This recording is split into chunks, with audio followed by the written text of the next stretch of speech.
దేశ విదేశాలలో జరిగే తాజా వార్తలు విశేషాలని లోతుగా విశ్లేషించే ఇన్-డెప్త్ కార్యక్రమానికి స్వాగతం. పశ్చిమాసియా యుద్ధ జ్వాలలు ఇప్పుడు పాకిస్తాన్ ని ఆర్థికంగా దహించి వేస్తున్నాయి.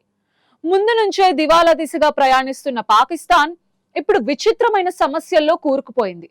ఇరాన్ ఇజ్రాయెల్ మధ్య నడుస్తున్న భీకర పోరాటంలో ఇరాన్ కు బహిరంగంగా మద్దతు ఇస్తున్నందుకు గల్ఫ్ దేశమైన యుఏఈ కోలుకోలేని షాక్ ఇచ్చింది. దౌత్యపరమైన వ్యూహాల్లో భాగంగా పాకిస్తాన్ పట్ల యుఏఈ ఇప్పుడు అత్యంత కఠిన వైఖరిని అవలంబిస్తోంది. గతంలో తీవ్ర ఆర్థిక సంక్షోభం సమయంలో పాకిస్తాన్ ని ఆదుకునేందుకు యుఏఈ $2 బిలియన్ రుణాన్ని అందించింది. సాధారణంగా ఈ రుణ గడువును ప్రతి ఏటా పొడిగిస్తూ వచ్చే యుఏఈ ఈసారి మాత్రం బాకీ తీర్చాల్సిందేనని ఖచ్చితంగా తేల్చి చెప్పింది. స్టేట్ బ్యాంక్ ఆఫ్ పాకిస్తాన్ లో సేఫ్ డిపాజిట్ గా ఉన్న ఈ భారీ మొత్తాన్ని ఈ నెలాఖరులోగా తిరిగి చెల్లించాలని డిమాండ్ చేయడంతో పాక్ పాలకులకు చెమటలు పడుతున్నాయి. ఇరాన్ అమెరికా మధ్య మధ్యవర్తిత్వం వహిస్తానంటూ పాకిస్తాన్ చేస్తున్న ప్రయత్నాలు యుఏఈకి తీవ్ర ఆగ్రహం తెప్పించాయి. పశ్చిమాసియా సమీకరణాలు మారుతున్న వేళ ఇరాన్ పక్షాన నిలబడుతున్న పాకిస్తాన్ ను ఆర్థికంగా కట్టడి చేయడమే యుఏఈ ప్రధాన లక్ష్యంగా కనిపిస్తోంది. అప్పు తీర్చకపోతే అంతర్జాతీయంగా పరువు పోవడమే కాకుండా భవిష్యత్తులో ఇతర దేశాల నుంచి లేదా IMF నుంచి సాయం అందడం కూడా కష్టమవుతుంది. ఈ గండం నుంచి గట్టెక్కేందుకు పాకిస్తాన్ ఇప్పుడు తలమునకలై ఉంది. చమురు సంక్షోభం తలెత్తిన సమయంలో ఇరాన్ కు మద్దతు ఇవ్వడం అంటే నేరుగా అమెరికా దాని మిత్ర దేశాలను ఎదిరించడమే అని యుఏఈ భావిస్తోంది. పాకిస్తాన్ విదేశాంగ విధానంలో కనిపిస్తున్న ఈ అస్థిరత ఆ దేశ ఆర్థిక పునాదులనే కదిలిస్తోంది. రుణాల చెల్లింపులో జాప్యం జరిగితే దేశం డిఫాల్ట్ అయ్యే ప్రమాదం ఉందని ఆర్థిక నిపుణులు హెచ్చరిస్తున్నారు. ఇప్పటికే విదేశీ మారక నిల్వలు అట్టడుగు స్థాయికి పడిపోయిన తరుణంలో ఈ $2 బిలియన్ వెనక్కి చెల్లింపు పాకిస్తాన్ ఖజానాని ఖాళీ చేసేలా ఉంది.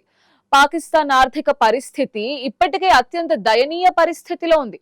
దేశంలో ద్రవ్యోల్బణం మార్చి నాటికి 7.3% చేరుకుంది.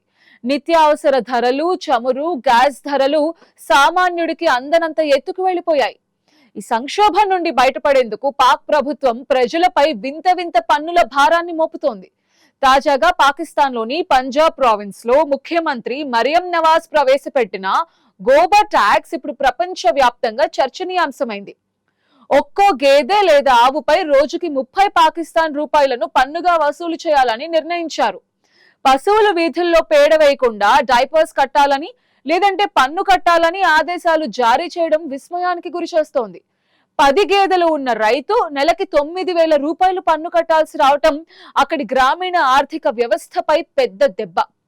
స్వచ్ఛ పంజాబ్ పేరుతో వ్యర్థాల నిర్వహణ కోసం ఈ రుసుము వసూలు చేస్తున్నామని ప్రభుత్వం చెప్తున్నా అసలు ఉద్దేశం మాత్రం ఖజానా నింపుకోవడమేనన్న విమర్శలు వస్తున్నాయి.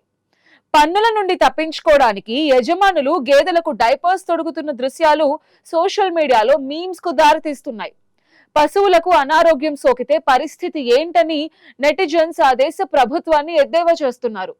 వ్యర్థాల నుండి ఇంధనాన్ని ఉత్పత్తి చేసే బృహత్తర పథకమని ప్రభుత్వం సమర్థించుకుంటున్న పేద రైతులపై ఈ భారం మోపడం వారి జీవనాధారాన్ని దెబ్బతీస్తోంది. ఈ వింత పన్నుల వల్ల పంజాబ్ ప్రాంతంలో పశువుల పెంపకం లాభదాయకం కాకుండా పోతోందని రైతులు ఆవేదన వ్యక్తం చేస్తున్నారు. బయోగ్యాస్ ప్లాంట్స్ నిర్మాణం పేరుతో వసూలు చేస్తున్న ఈ రుసుము క్షేత్రస్థాయిలో ప్రజలకు ఎలాంటి ప్రయోజనం చేకూర్చడం లేదని ఆరోపణలు వస్తున్నాయి. అదేంటో గాని పాకిస్తాన్ ప్రభుత్వం వేసే ప్రతి అడుగు సామాన్యుడిని మరింత ఇబ్బందుల్లోకి నెడుతోంది. పాలకులు వేసే ప్రతి అడుగు తప్పటడుగుగానే ఉంటోంది. యుద్ధం కారణంగా ప్రపంచవ్యాప్తంగా సప్లై చైన్ దెబ్బతినడంతో పాకిస్తాన్ వంటి దేశాలు ఎక్కువగా ప్రభావితం అవుతున్నాయి. ఇప్పటికే అప్పుల ఊబిలో ఉన్న పాకిస్తాన్ కి యుఏఈ అప్పు చెల్లించాలన్న డిమాండ్ మరణ శాసనంలా మారింది. గతంలో బ్యాలెన్స్ ఆఫ్ పేమెంట్ సమస్య తలెత్తినప్పుడు యుఏఈ చేసిన సాయం ఇప్పుడు పాకిస్తాన్ పాలిట శాపంగా మారింది. ప్రతి సంవత్సరం అప్పును రీస్కెడ్యూల్ చేస్తూ ఊపిరి పీల్చుకునే పాకిస్తాన్ కి ఈసారి ఆ అవకాశం ఇవ్వకూడదని యుఏఈ డిసైడ్ చేసుకుంది. దీనికి ప్రధాన కారణం ఇరాన్ విషయంలో పాకిస్తాన్ అనుసరిస్తున్న ద్వంద్వ వైఖరి. పశ్చిమాసియాలో అమెరికా ప్రయోజనాలకి వ్యతిరేకంగా ఉన్న ఇరాన్ కి మద్దతు ఇవ్వడం ద్వారా పాకిస్తాన్ గల్ఫ్ మిత్ర దేశాలను దూరం చేసుకుంటోంది. ఈ భౌగోళిక రాజకీయ పరిణామాలు పాకిస్తాన్ ఆర్థిక వ్యవస్థను మరింత కుంగదీస్తున్నాయి.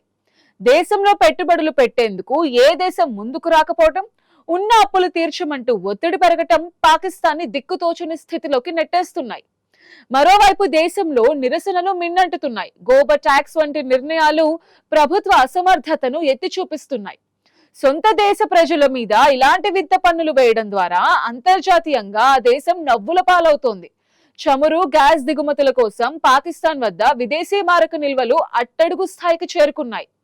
ఇరాన్ యుద్ధం వల్ల అంతర్జాతీయ మార్కెట్లో పెరిగిన ధరలు పాకిస్తాన్ లోని సామాన్యుడిని నడ్డి విరుస్తున్నాయి. ప్రభుత్వం చేసే ప్రతి ప్రయత్నం విఫలమవుతూ ఉండటంతో పాకిస్తాన్ ఒక విఫల దేశం దిశగా సాగుతోందన్న ఆందోళన పెరుగుతోంది. పాకిస్తాన్ రూపాయి విలువ పతనం అవడం వల్ల దిగుమతులు మరింత ఖరీదైనవిగా మారుతున్నాయి. నిత్యావసర వస్తువుల కోసం జనం క్యూలలో నిలబడి ప్రాణాలు కోల్పోతున్న ఘటనలు ఆ దేశ దుస్థితికి అద్దం పడుతున్నాయి.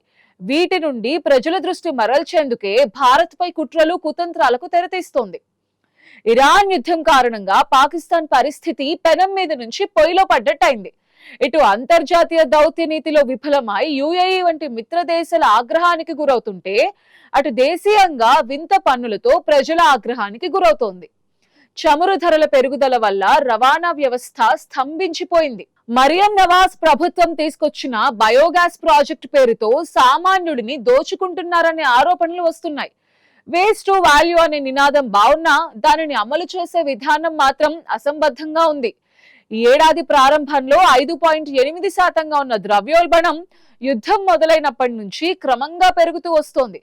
ప్రజల కొనుగోలు శక్తి పడిపోవడంతో వ్యాపారాలు కుంటుపడుతున్నాయి.